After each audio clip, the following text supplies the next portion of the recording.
New Year's Eve Ghost Stories Part 2 of 8 on Between Master and Disciples, given in English on December 31st, 2020.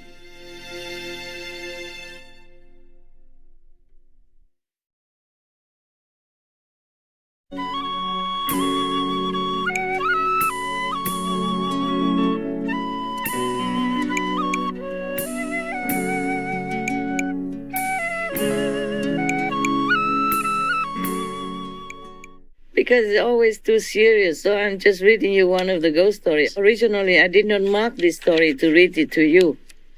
But today I was thinking to read something to you. And then I came upon this page. So I thought, oh, never mind, I'm going to scare them for a change. There are a couple of ghost stories. Actually, one is about a ghost, one is about a snake that became a beautiful woman. Both are kind of out of outer world, you know? It's not like human stories. A human, but not only half human story. So, which one you like? The snake or the man with two wives? One ghost and one human. The snake. The snake. Snake? Okay, snake it is. Just because he became a beautiful woman, huh? You watch it now. Now it's like this. This is a story about a snake. I have to mark it so I know that I already read it. Mostly I just mark those, religious kind of stories, yeah, about the Jewish tradition and all that. But that we will have time for all that, okay?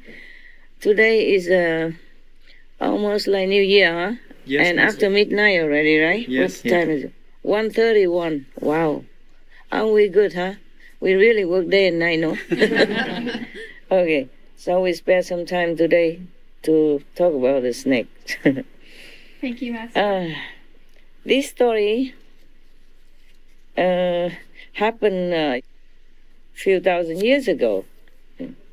In Vietnam, we also have a story. I also have a book. And in that book mentioned also several snakes, that became a woman, yeah, and lure the men, yeah, to make trouble for them. Some make trouble, some just to make them fall in love. Okay, this story is about a troublemaker snake. A few thousand years ago, like long time ago, yes. There was a handsome young man. He's a horse rider. One time he rode across the desert, and then suddenly he saw one beautiful woman, beautiful girl, standing in the sand. They say in the sand, not on the sand, so maybe she's half buried or something. Maybe she covered her feet. He was so startled because of her beauty. She's out of this world beauty. And then he got the coup de fruit. That means, say love at first sight, yeah? Yes, Master. Yeah. That in French, I get coup de fruit, no? Yes, Master. Yeah, means you have got the lightning of love. The lightning of love strikes you. And then the girl came up to him, held onto his, the rein of the horse. Yes. Yeah, and then told him, I love you. Just like that. I love you. You should marry me. Yeah, and make me your wife. He never uttered any more words. Yes, no, he just lifted her up and put her on his horse together. And then he brought her back to his house. Then he married her. Yeah.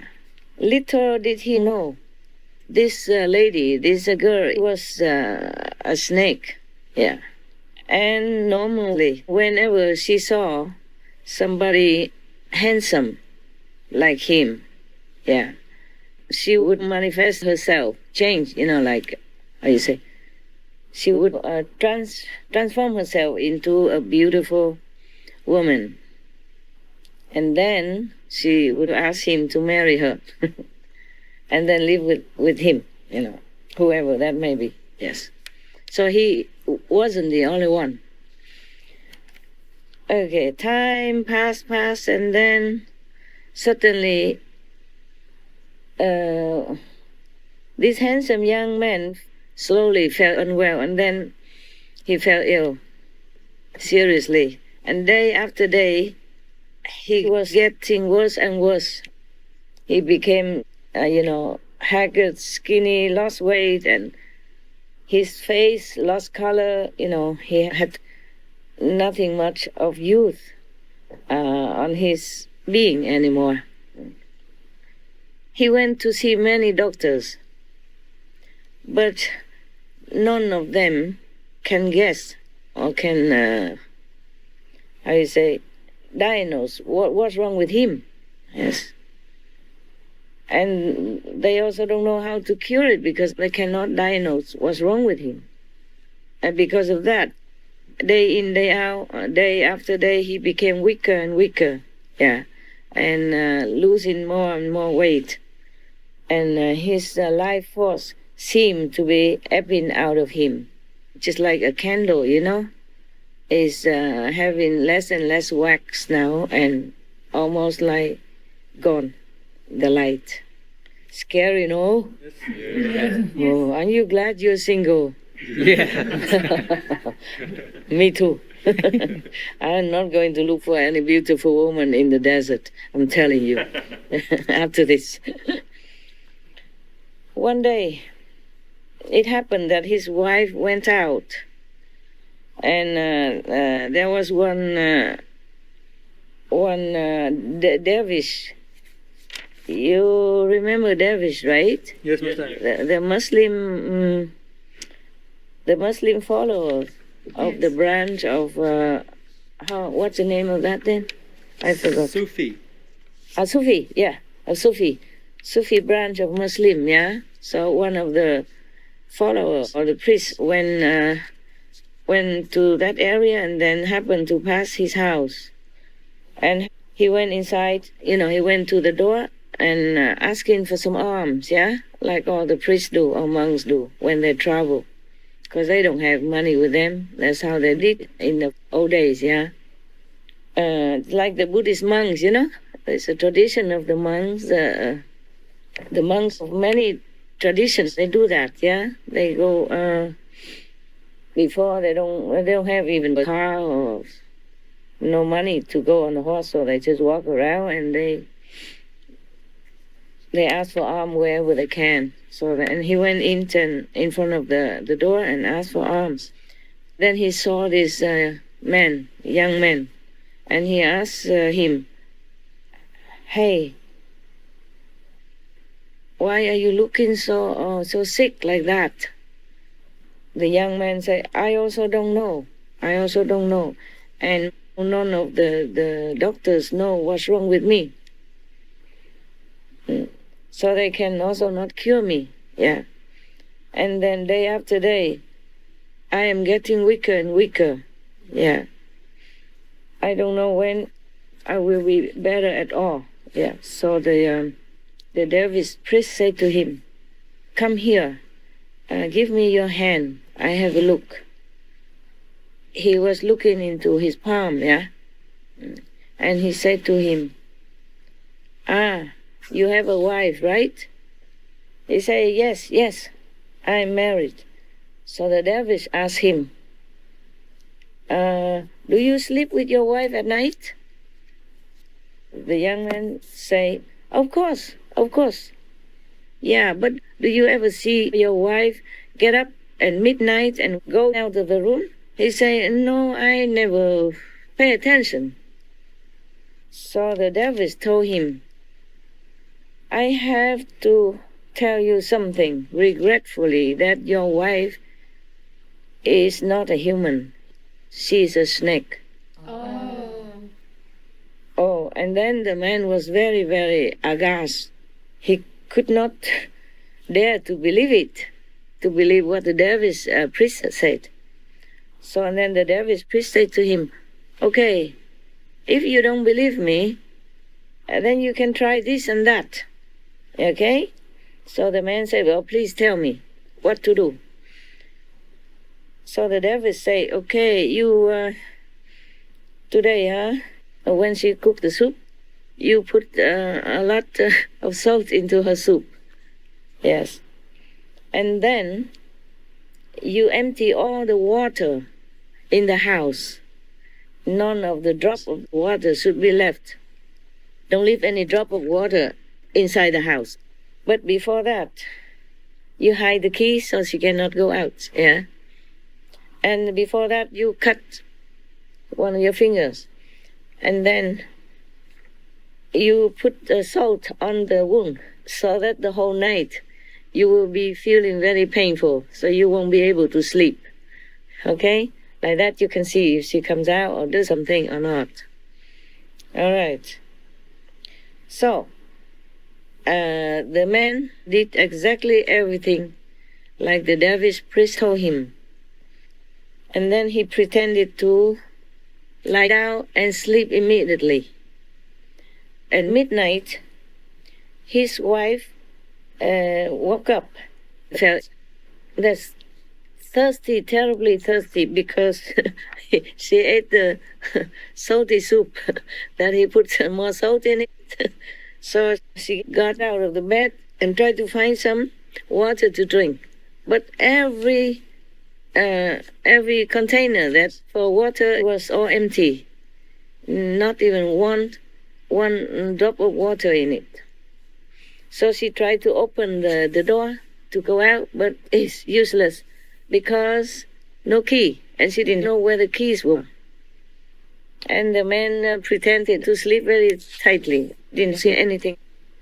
So she tried very hard and she could not go out, so she lay down on the floor, turned around 3 times, and transformed herself back into a snake so that she could slide out from under the door gap.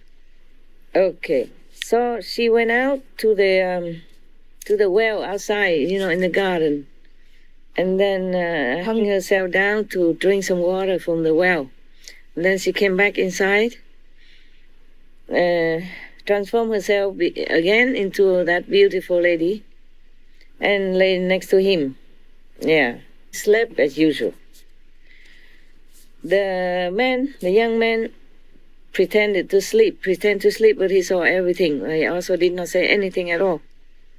Next morning, the dervish priest returned to his house and then asked him, did you see anything? The patient said, yeah, I saw everything. I understand everything now. And then he told the priest everything that happened with his wife last night. So the priest said to him, now you have seen it all with your own eyes, eh? Do you want to get rid of her or not? So the man said, yes, I want to. Because if he doesn't get rid of her, then he will die. Understand me? He will die sooner or later. Yeah, and very soon. After all his life force has been absorbed by the snake. You see what I'm saying? Yeah. Yes. And the more she absorbs the human's energy, life energy, the more she becomes stronger. And then she can continue to do her trick. Yeah? Mm-hmm. All right.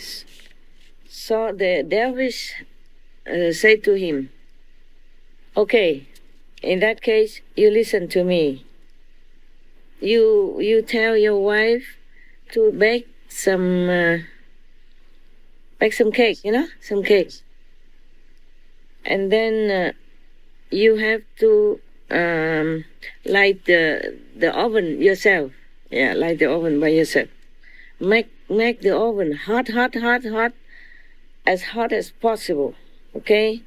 And then when your wife bent down to put the pastry inside to bake it, then you have to push her in the oven and then close the door. Mm-hmm. After that, you use,